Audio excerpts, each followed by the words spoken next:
Shalom Bapak Ibu Saudara yang dikasihi Tuhan. Berjumpa kembali di dalam renungan pada hari ini. Sepanjang minggu ini kita belajar bagaimana respon murid-murid untuk menanggapi panggilan yang diberikan Tuhan dalam awal pelayanan mereka. Nah, hari ini kita akan belajar tentang satu judul tema, yaitu relakan hati. Kebenaran firman Tuhan terambil dari Yohanes 21 ayatnya yang ke-17. Saya membacakannya buat kita. Kata Yesus kepadanya untuk ketiga kalinya, "Simon, anak Yohanes, apakah engkau mengasihi aku?" Maka sedih hati Petrus karena Yesus berkata untuk ketiga kalinya, "Apakah engkau mengasihi aku?" Dan ia berkata kepadanya, "Tuhan, engkau tahu segala sesuatu. Engkau tahu bahwa aku mengasihi engkau." Kata Yesus kepadanya, "Gembalakanlah domba-dombaku."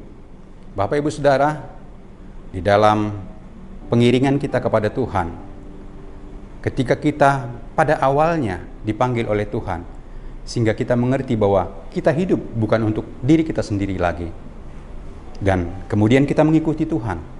Tetapi mungkin di dalam perjalanan pengiringan kita kepada Tuhan, kita sepertinya menyerah dengan panggilan kita. Kita sudah mulai kendor, kita mulai menyerah, kita mulai kecewa kepada Tuhan. Apakah itu pernah kita alami? Nah, hal itu jugalah yang dialami oleh Petrus dan murid-murid yang lain.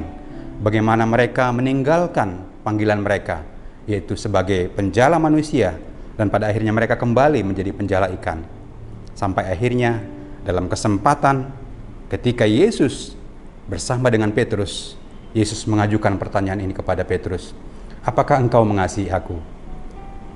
Bapak Ibu Saudara, Tuhan Yesus bertanya kepada Petrus sampai 3 kali. Ketika kali pertama Yesus bertanya, "Apakah engkau mengasihi aku?"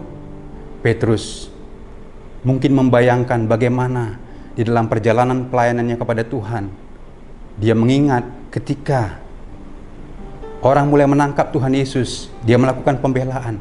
Mungkin dalam hati Petrus berkata, "Tuhan, saya sudah melakukan segalanya. Saya memberikan pembelaan terhadap engkau. Mengapa engkau bertanya, apakah aku mengasihi engkau? Tentu aku mengasihi engkau." Kemudian Tuhan Yesus bertanya lagi untuk yang kedua kalinya, "Apakah engkau mengasihi aku?"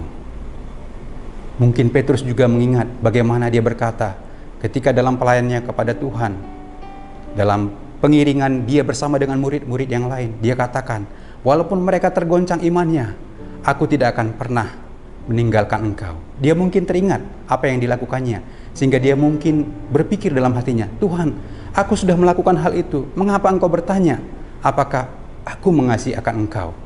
Tentu saja aku mengasihi akan engkau. Namun untuk yang ketiga kalinya Tuhan Yesus bertanya lagi, "Apakah engkau mengasihi aku?" Nah, untuk yang ketiga kalinya ini kita melihat bagaimana Petrus mengalami hancur hati. Dia akhirnya menyadari bahwa Tuhan menginginkan bukan hanya sekedar perkataan, bukan hanya sekedar apa yang diucapkan, tetapi Tuhan mencari hati yang mengasihi. Dalam hal ini kita belajar, Bapak Ibu Saudara, ketika kita kembali untuk melakukan panggilan kita, kembali kepada panggilan kita yang semula, maka kita perlu tahu, kita tidak hanya sekedar percaya kepada Tuhan, tetapi kita perlu untuk mengasihi Tuhan dari hati kita. Kita perlu untuk taat kepada Tuhan, dan kita perlu untuk mengerti apa yang menjadi kehendak Tuhan dalam kehidupan kita. Jadi hari ini, Bapak Ibu Saudara, kalau Tuhan memanggil kita kembali, mari relakan hati kita. Miliki hati yang mengasihi Tuhan dengan segenap hati kita sampai akhir hidup kita. Karena kita tahu ketika kita dipanggil, maka kita telah ditetapkan Tuhan untuk menjadi berkat, untuk menjangkau jiwa-jiwa, sehingga kita di kemudian hari tidak menyesal bahwa kita tidak melakukan kehendak Tuhan.